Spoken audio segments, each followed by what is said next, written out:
نحمدہ ونصلی علی رسولہ الکریم اما بعد۔ وظائف ٹیوب کے پیارے سامعین و ناظرین، السلام علیکم ورحمۃ اللہ وبرکاتہ۔ امید کرتا ہوں کہ آپ جہاں پر بھی ہوں گے اللہ کے فضل و کرم سے خیریت سے ہوں گے، اور دعا گو ہوں کہ اللہ تبارک و تعالی آپ کو ہمیشہ صحت و سلامتی کے ساتھ پیار و محبت والی، خوشیوں والی اور پاکیزہ لائف زندگی عطا فرمائے، آمین۔ پیارے سامعین و ناظرین، رزق، کام، کاروبار، جاب، ملازمت، برکت کے لیے، قرضوں کی ادائیگی کے لیے، اور ختم اور ویک کمزور کے لیے، بالکل ختم اور ویک کاروبار کو اٹھانے کے لیے، اس کی ترقی کے لیے، اس کی برکت کے لیے ایک وظیفہ بہت سارے احباب پوچھتے رہتے ہیں، نوٹ کر لیں۔ بہت عرصہ پہلے میں نے یہ وظیفہ کسی کو بتایا تھا، پھر انہوں نے میری ایک ویڈیو کے نیچے لکھا، کیا خوب لکھا، اور کیا انوارات اور برکات تھے اس وظیفے کے۔ لکھتے ہیں غالباً گجرات کے، گجرہان کے یا جہلم کے ان ایریے کا کوئی بندے تھے کہ لاکھوں کروڑوں کا ہمارا کاروبار تھا، گاڑیوں کو اسپیئر پارٹس، انجن، جسے قابلی سامان کہتے ہیں، جاپانی، ہم باڑہ مارکیٹ سے، پشاور سے، ایسے ہی ہم افغانستان سے، لاہور سے، باہر ملک جاپان سے مختلف گاڑیوں کے پرزہ جات پارٹس منگاتے تھے، اور نہ صرف ہماری دکانیں تھیں بلکہ دور دراز کے دکاندار بھی ہم سے لے کر جاتے تھے۔ بہت بڑا کاروبار تھا، آہستہ آہستہ ختم ہو گیا۔ میں نے ان کو وجہ بتائی کہ آپ کو اللہ نے جو رزق، مال، دولت دیا تھا آپ نے اس کی قدر نہیں کی، آپ کروڑوں کے مقروض ہو گئے، حالانکہ کروڑوں روپے آپ کے پاس تھا۔ آپ کا کچن رات کے گندے برتنوں سے صبح 10-11 بجے تک بھرا رہتا تھا۔ آہستہ آہستہ تمام گھر والوں سے فجر کی نماز رہ گئی۔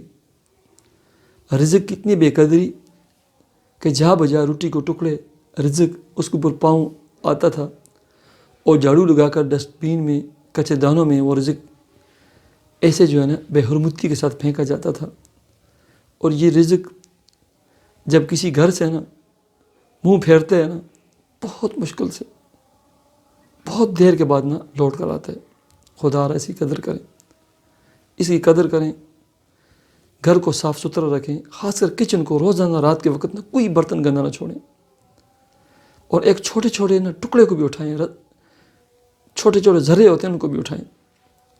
پھر میں نے ان کو وظیفہ بتایا، باوضو رہیں، اور وضو جب بھی کریں یہ جو دعائیں اللہم اغفر لی ذنبی ووسع لی فی داری وبارک لی فی رزقی پڑھیں۔ 100% اس پر عمل کیا۔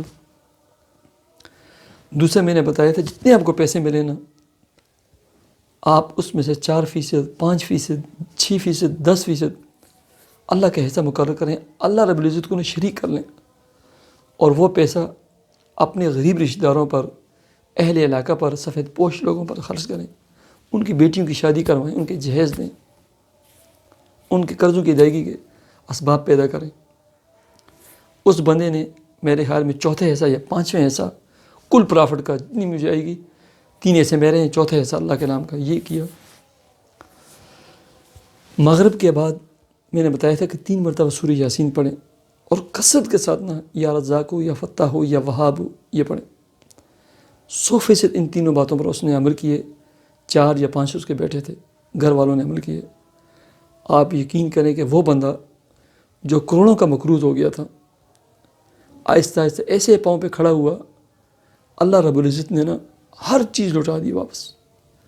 وہی کاروبار، وہی دکانیں جہاں وہ لاکھوں کے مقروض ہو گئے تھے، اللہ رب العزت نے دوبارہ انہیں وہ ترقیاں اور وہ عروج عطا فرمایا۔ وہ کہتے بھی ہیں کہ اب مجھے رزق کی قدر آ گئی۔ اس کے بعد انہوں نے غریب، مسکین، لاچار، بیواؤں کا ایسا خیال رکھا، اور اللہ رب العزت نے ان کو نواز دیا۔ بس یہ عمل کریں، اللہ رب العزت آپ کو ایسا نوازیں گے، مال و دولت اتنی آپ کو ملے گی کہ لوگ حیران ہو جائیں گے۔ لوگ پوچھیں گے کہ آپ کیا جادو کرتے ہیں، کیا عمل کرتے ہیں، کیا منتر پڑھتے ہیں۔